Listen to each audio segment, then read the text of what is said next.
अस्सलाम वालेकुम दोस्तों, मैं हूँ रिजवाना खान। आप सब कैसे हो? उम्मीद करती हूँ आप सब ठीक होंगे और मैं भी बिल्कुल ठीक हूँ।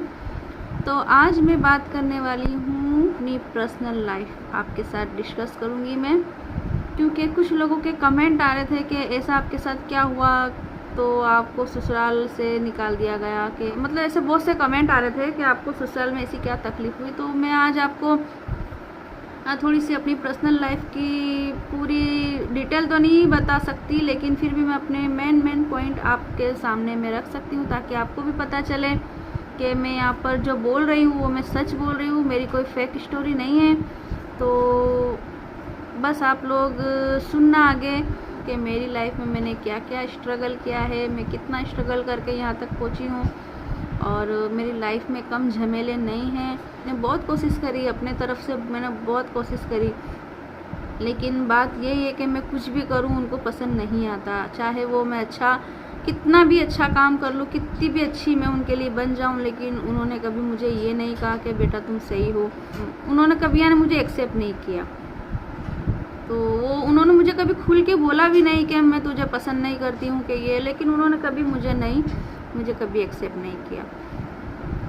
तो हालांकि बात जब मेरे ससुराल से जब रिश्ता आया था, मेरे लिए रिश्ता भेजा गया था, मैं भी थी तो मैं भी मिडिल क्लास फैमिली से हूँ। मेरी फैमिली भी कोई बहुत मालदार नहीं थी। तो ऐसी ही बस फैमिली मेरे ससुराल में भी बस ऐसा ही माहौल था, बहुत ना ही तो बहुत मालदार थे और ना ही तो बहुत गरीब, बस मिडिल क्लास फैमिली। उनकी भी मिडिल क्लास फैमिली थी। तो मेरी मम्मी ने कुछ नहीं देखा, ना बंगला देखा, ना गाड़ी देखी। मेरी माँ ने कुछ नहीं देखा, बस इतना ही देखा कि अगर सामने से इतना रिक्वेस्ट करके अगर रिश्ता मांग रहे हैं तो मेरी बच्ची को खुश रखेंगे, अच्छे से रखेंगे। और मेरी मम्मी को नहीं पता था कि उनके साथ गेम खेली जा रही है, उनको झूठ बोला जा रहा है। एक तरीके से बहुत झूठ बोला है मेरे साथ और मेरी मम्मी के साथ, मेरी फैमिली के साथ धोखा किया है लोगों ने। तो बस मेरी पप्पी ने एक ही बात रखी थी कि सब ठीक है, हमें ज़्यादा बंगले वाले के मालदार नहीं, लेकिन लड़के की कम से कम जॉब अच्छी होनी चाहिए, खुद का धंधा होना चाहिए। तो हम बोले हमारी बेटी देंगे। तो ये बात जब मेरी सास के आगे रखी गई तो मेरी सास जो हैं वो अपने भाई और अपनी बहन बहनोई जो उनके घर के बड़े थे उनको लेकर आए। तो उन्होंने ये जवाबदारी ली थी। देखो मैं उनका नाम आज बता रही हूँ, अभी तक मैं नहीं बोली थी लेकिन मैं आज बोलूँगी। मेरी सास के बहन बहनोई भाई और भाभी, ये 4 जनों ने मेरे घर आकर शादी से पहले, और इन्होंने जवाबदारी ली थी कि आप शादी के लिए हाँ बोलो, आप शादी कर दो, धंधा करवाने की जिम्मेदारी हमारी। यानी कि मेरे हस्बैंड को कोई भी धंधा हम सेट करवा देंगे, हम मिलकर इसको धंधा सेट करवा देंगे, इसकी जवाबदारी हमारी है, आप शादी के लिए हाँ बोल दो। तो मेरी मम्मी की सोच ये थी कि हम खुदाई दावा नहीं कर सकते, अगर मेरी बेटी के नसीब में होगा तो वो गरीब भी मालदार हो जाएगा, वो हम अल्लाह पे छोड़ दें, वो हम मालदार देखकर करना है। ये सब मेरी मम्मी ये सब चीज़ों में नहीं मानते थे। तो मेरी मम्मी ने बस इतना ही सोचा, ज़्यादा नहीं सोचा, और अल्लाह के भरोसे हमारी शादी हो गई। सास का जो था वो स्टार्टिंग से दिख गया था। तो उस टाइम मेरे में इतनी समझ नहीं थी, मैं इतना नहीं समझती थी ये सब ससुराल वालों के दाव पेतरे। मेरे ख़ानदान में जो चलते, मेरे ससुराल में जो दाव पेतरे चलते ना, मैं पहले ये सब चीज़ें नहीं पहचानती थी। जैसे कि मेरी हाथों की मेहंदी भी नहीं निकली थी, शादी का सिर्फ दूसरा दिन था, ठीक है। और चाय बनाने के बाद सब पूरे घर का खाना भी मुझसे ही बनवाया और घर की सफाई सारी निकाल दी, क्योंकि शादी के बाद जो घर की जो हालत होती है, क्योंकि मिडिल क्लास फैमिली है तो हम में अलग से कोई हॉल वॉल नहीं रखते, हम घर में जो हमारा जो घर होता है वहीं हम शादी वादी रखते हैं। तो घर जो शादी के वजह से जो फैला हुआ था, जितने कपड़े भेगी हुए थे मेरी सास और ननद के और ससुरा के, मेरे हस्बैंड के जितने भी कपड़े भेगी थे, ढीला कपड़े, तो वो सब हम धोने बैठे तो उसमें मुझसे भी कपड़े धुलवाए गए, ठीक है ना। मेरी हाथों की मेहंदी भी नहीं गई थी। आजकल कौन करता है यार, मुझे बताओ, आजकल की कौन सी ऐसी बहू है जो शादी के दूसरे तीसरे दिन ही अपने घर साफ करने लग जाती है और शादी के कपड़े धोने लग जाती है और घर का सारा खाना बनाने लग जाती है। होता है बहू का काम, होता है यही काम होता है बहू का, लेकिन उसको धीरे धीरे एडजस्ट करना पड़ता है। अभी तो मेरे हाथों की मेहंदी भी नहीं गई थी और वहाँ से मेरे साथ ये सब कुछ चालू हो गया था। तो मुझे इतनी अक्ल नहीं थी, तो मैंने कहा ठीक है, मैं तो खुशी खुशी करने लगी। कि हाँ मैंने एक लड़की की एक अलग सी फीलिंग होती है जब नई नई शादी होती है। तो जिसकी शादी हो चुकी है उसको पता होगा कि मैं कौन सी फीलिंग की बात कर रही हूँ, कि अपने ससुराल में नए किचन में खाना बनाना, घर की सफाई करना। तो मैं बहुत अच्छे से जल्दी काम करती थी कि नहीं मेरी सास को अच्छा लगेगा, मैं ये काम करूँगी वो काम करूँगी तो मेरी सास को अच्छा लगेगा। तो वो उस चक्कर में मैं सारा घर का काम करती थी। और हमारे घर में उस टाइम पानी भी नहीं आता था, यानी नल का सिस्टम नहीं था, वो हैंडपम्प होता है ना जिससे डंकी बोलते हैं, जिसको डंकी भी बोलते हैं हैंडपम्प भी बोलते हैं, उसको चला के आप हला के उसमें से पानी निकालते हो। तो वो सिस्टम था। तो वो सब टाइम भी चला गया यार, अब मैं क्या आपको डिटेल में बताऊं। तो बात ये थी कि मेरे साथ ये हुआ था, फिर भी मुझे पता नहीं चला। और जाहिर सी बात है जब आपकी शादी होती है तो आपको नया कपल होता है तो आपको घूमने फिरने जाते हैं। आजकल तो लोग कोई कश्मीर जाता है, कोई वर्ल्ड टूर पे जाता है, कोई जैसी जिसकी हस्ती होती है उस तरीके से जाते हैं, लेकिन जाते सही हैं, ठीक है। तो मुझे कहीं भी नहीं ले गया, मुझे मेरे हस्बैंड कहीं भी नहीं ले जा पाए। उसकी वजह क्या थी मैं आपको बताऊं कि उस टाइम मेरे हस्बैंड जो भी कमाते थे, यानी मैं ये नहीं कहती कि मेरे हस्बैंड बहुत कमाते थे, हज़ारों लाखों कमाते थे और मेरी सास को देते थे, मैं ये नहीं कह रही, लेकिन जितना भी कमाते थे वो सब अपनी माँ के हाथ में ला कर देते थे, ठीक है। तो अपनी माँ के हाथ में ला के देते थे तो इसकी जिम्मेदारी किसकी थी? मेरी सास को चाहिए था कि अपनी बहू को घुमाने भेजते। इतना तो वो सोच सकते थे ना मेरे बारे में कि नई शादी हुई है, हर कोई जाता है। वो खुद भी गई थी, जब उनकी शादी हुई थी तो वो खुद भी बॉम्बे घूमने गई थी। तो क्या उनको पता नहीं था कि मेरे बेटे की शादी हुई है तो मैं अपने बच्चे को घूमने भेजूँ? उस वक्त तो ऐसा कुछ नहीं था कि मेरे हस्बैंड कमाते थे कि उनके पास रखते थे। वो जो भी कमाते थे, वो जितना भी कमाते थे, मैं ये नहीं कह रही कि मैं लाखों करोड़ों कमाते, जितना भी कमाते थे तो वो अपने माँ को देते थे। तो माँ को भी इतना सोचना चाहिए था कि मैं अपने बेटे और बहू को कहीं ना कहीं घूमने भेजूँ, ठीक है ना। तो मेरी और ऐसी बात भी नहीं कि उनको समझ में नहीं पड़ती, ऐसी बात भी नहीं कि उनको समझ नहीं पड़ती। जब मेरी ननद की शादी हुई थी, यानी मेरे हस्बैंड की बहन की शादी हुई थी, तो शादी के 8 दिन भी नहीं हुए थे और मेरी सास ने लड़ झगड़ कर अपनी बेटी और जमाई को घूमने भेजने के लिए उसके ससुराल में लड़ झगड़ कर घूमने भेजा था। तो देखो, मैं ऐसी बात नहीं है, मुझे कोई खार नहीं है उससे, मुझे मेरी ननद से कुछ खार नहीं है। मैं सिर्फ अपनी सास को ये बताना चाहती हूँ कि आप अपनी बेटी के लिए जब सोच सकते हो तो आपने अपनी बहू के लिए क्यों नहीं सोचा? आपने अपनी बहू को बेटी क्यों नहीं माना? मैंने तो दिल से आपको माँ बोला था, दिल से आपकी इज्जत की थी, बहुत इज्जत की थी। ये आप भी अच्छी तरह जानते हो और पूरा खानदान जानता है कि मैंने कितनी इज्जत की है आपकी, लेकिन आपने मुझे बेटी नहीं समझा। बेटी तो छोड़ो, आपने मुझे बहू भी नहीं समझा। तो इस बात का तो मेरे दिल में बहुत दुख रहेगा कायम। ये बात मुझे दिल में चुभेगी कि मेरी सास ने मुझे बेटी नहीं माना, ठीक है ना। आपको अपनी बेटी की खुशियाँ नज़र आती हैं तो क्या आपको अपनी बहू की खुशियाँ नज़र नहीं आई? आपको अपने एक बार भी नहीं सोचा कि मैं जिसको बहू बना के लाई हूँ वो भी किसी की बेटी है?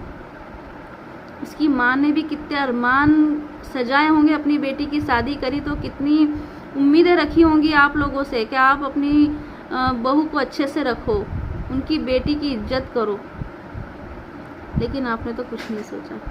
खैर, अल्लाह आपको नई हिदायत दे। मेरे ससुराल में मेरे ससुर की भी नहीं चलती, जो मेरी सास बोलते हैं वही हमारे घर में होता है। तो ठीक है, मुझे घूमने फिरने भी नहीं भेजा। मुझे समझा दिया गया कि पैसे नहीं है अभी, जब पैसे आएंगे जब हम घूमने जाएंगे। तो मेरे हस्बैंड ने मुझे समझा दिया कि ठीक है अभी अपने पास पैसे नहीं है इसलिए हम नहीं जा रहे।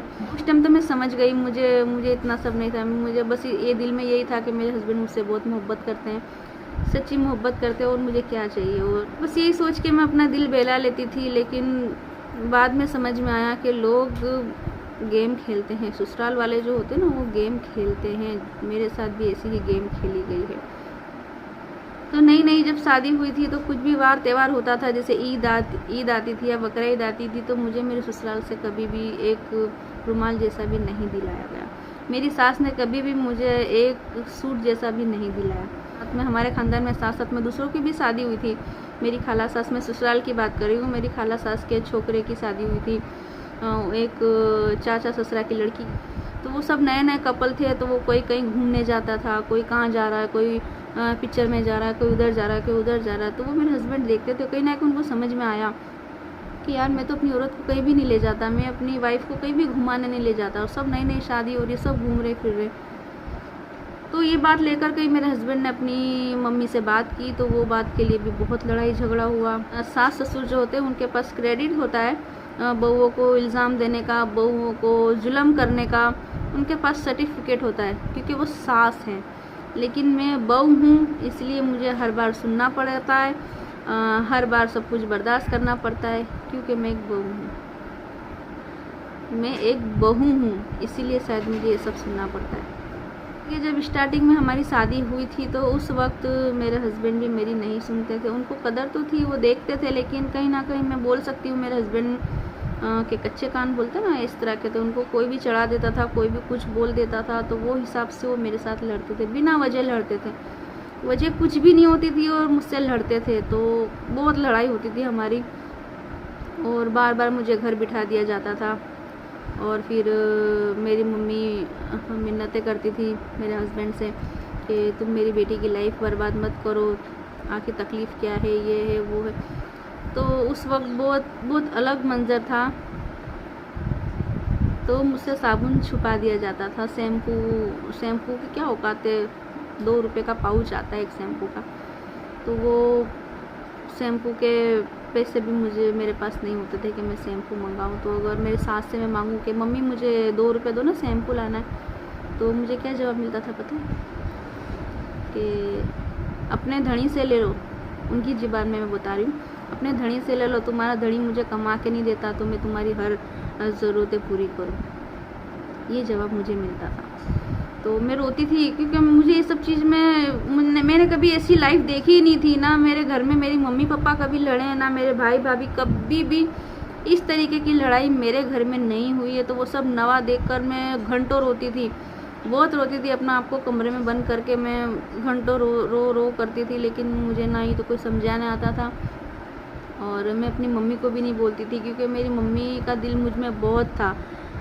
तो मैं अपनी तकलीफ़ें अपनी माँ को भी नहीं बताती थी कि नहीं, अगर मैं बताऊंगी तो वो भी तकलीफ़ में आ जाएंगे। जब तक मुझसे बर्दाश्त होता था, मैं मेरी माँ को मेरे घर तक खबर नहीं पहुँचने देती थी कि मेरे साथ क्या चल रहा है। ठीक है ना? तो ऐसी बहुत सी छोटी छोटी बातें हैं, तो मैं आपको क्या बताऊं। लेकिन उस वक्त लड़ाई झगड़ा हुआ, फिर पता चला, मेरे घर वालों तक को पता चला, मेरी मम्मी को पता चला कि घर में ऐसी ऐसी बातें हो रही है, ये सब हो रहा है। तो मेरी मम्मी ने कहा कि वो लोग कहाँ गए जिन्होंने बोला था कि धंधा सेट करवा के देंगे। उन्होंने बोला था, आपकी बहनोई ने, उन्होंने आपके भाई ने, उन्होंने बोला था, तो अभी तक धंधा सेट करवा के क्यों नहीं दिया? 1 साल होने आया था शादी को और अभी तक कोई धंधा सेट करवा के नहीं दिया। तो अगर लड़का इतनी मेहनत करता है, यानी मेरे हस्बैंड इतनी मेहनत करते, तो आप उसको धंधा सेट करवा के क्यों नहीं दे रहे हो? जब मेरे ससुराल वालों ने क्या जवाब दिया था मैं बताती हूँ आपको। तो जिन लोगों ने मेरी जवाबदारी ली थी कि हम आपकी बेटी का ध्यान रखेंगे और मखदूम को यानी मेरे हस्बैंड को अच्छा सा धंधा सेट करवा के देंगे, वो लोगों ने क्या जवाब दिया? वो लोगों ने ये जवाब दिया कि काजी सिर्फ निकाह करवाने आता है, घर चलाने नहीं आता। उन्होंने ये जवाब दिया मेरी माँ को और मेरे घर वालों को। साफ अगर इसका मतलब समझो तो शादी हो गई, बात ख़त्म। तुम तुम्हारे रास्ते तुम्हारी लाइफ जियो, हमारा कोई लेना देना नहीं है। तो ये एक तरह का एक प्लान था शादी करवाने के लिए। उन लोगों ने मेरी फैमिली से झूठ बोला था, बहुत बड़ा झूठ बोला था, बहुत बड़ा फ्रॉड किया था। ठीक है, उस बिना पे तो हम बैठे भी नहीं थे। मेरी माँ का ऐसा कोई वो भी नहीं था कि आप करवा के दोगे तो ही मैं हमारी बेटी का। सिर्फ एक मेरी फूफी के कहने पे हमने ये बात रखी थी मेरे घर वालों ने कि आप किस तरह से अपने बेटे को यानी धंधा सेट करवाओगे, क्या कराओगे। तो वो लोगों ने जिम्मेदारी ली थी और वो लोग इस तरह से मुकर गए कि हम नहीं करेंगे, हम नहीं करवाएंगे। तो ये तो सिर्फ शादी करवानी थी, इसीलिए वो लोगों ने झूठ बोला था। मेरी सास के कहने पे वो लोगों ने झूठ बोला था कि उन्होंने खुद अपनी मर्जी से झूठ बोला था। वो तो वही लोग जानते हैं, मुझसे बेहतर वही जान सकते हैं और वही बता सकते हैं कि उन्होंने ये झूठ क्यों बोला था। मेरा रेहान उस वक्त कुछ 9 महीने का, हाँ 9 महीने पूरा, मतलब साल भर का भी नहीं हुआ था जब मुझे अलग कर दिया गया था। तो नीचे मेरे सास ससुर रहते थे। नीचे 2 रूम थे, एक रूम और एक किचन। 2 रूम का घर था मेरे ससुराल का, और ऊपर एक रूम बनाया था। तो 10 बाई 10 का ऊपर एक रूम था, सिर्फ एक रूम था जहाँ पर मेरा दहेज रखा गया था, मेरा पलंग तिजोरी। 10 बाई 10 के रूम में आप सोच सकते हो कितना बड़ा रूम होता है, आपको पता ही होगा 10 बाई 10 का रूम कितना होता है। तो वो रूम में मुझे अलग कर दिया गया, ठीक है। तो वो इतने ही 10 बाई 10 के रूम में मैं किस तरह एडजस्ट करूँ। वही रूम में पकाना भी, वही रूम में छोटी सी मोरी भी बनाई थी, वही रूम में बर्तन भी धोना, पकाना भी, और मेरे पास गैस का चूल्हा भी नहीं था। उस वक्त मैं प्राइमस पे पकाती थी। तो मुझे इस तरह से अलग कर दिया गया। तो मैं बहुत रोई, मैं क्या करूँ, मुझे समझ में नहीं आ रहा था। तो मेरी मम्मी ने मुझे हिम्मत दी कि बेटा घबराओ मत, कोई बात नहीं है, चलो ठीक है, तुमको अलग कर दिया गया, कोई बात नहीं। शुक्र है तुम अपनी सास ससुरा के साथ में एक ही घर में तो हो ना, वो ध्यान रखेंगे तुम्हारा, तुम फिक्र मत करो, वो तुम्हारा ध्यान, भले लड़ाई झगड़ा हुआ है वो तुम्हारा ध्यान रखेंगे। मेरी मम्मी की सोच तो अभी भी यही थी कि लड़ाई झगड़ा हुआ है लेकिन आज नहीं तो कल वो तुम्हारी कदर करेंगे, वो तुम्हारा ध्यान रखेंगे, लेकिन ऐसा कुछ नहीं हुआ। तो वो रूम में मैंने काफ़ी अपना टाइम निकाला और अपनी लाइफ को जैसे तैसे हम दोनों ने, मेरे हस्बैंड ने मेरा साथ दिया, और हम दोनों ने मिलकर काफ़ी स्ट्रगल किया अपनी लाइफ में। उस टाइम पे मेरे हस्बैंड ने रिक्शा चलाने का डिसीज़न लिया कि चलो अगर काम धंधे में हमारा एडजस्ट नहीं हो रहा है, नौकरी में एडजस्ट नहीं हो रहा, तो मैं रिक्शा चला लेता हूँ, तो उससे अपना घर चल जाएगा। क्योंकि इनका जो काम है ना, वो काम ऐसा था कि ये काम तो करते थे लेकिन इनको टाइम पे पेमेंट नहीं मिलती थी। तो इनको पगार टाइम से नहीं मिलता था, जिससे बहुत तकलीफ़ होती थी। तो इसीलिए मेरे हस्बैंड ने सोचा कि मैं रिक्शा चला लूँगा, तो उससे रोज़ के रोज़ मैं रिक्शा चलाऊँगा तो रोज़ की रोज़ हमारी आवक आएगी, तो उसमें हमारा घर चल जाएगा।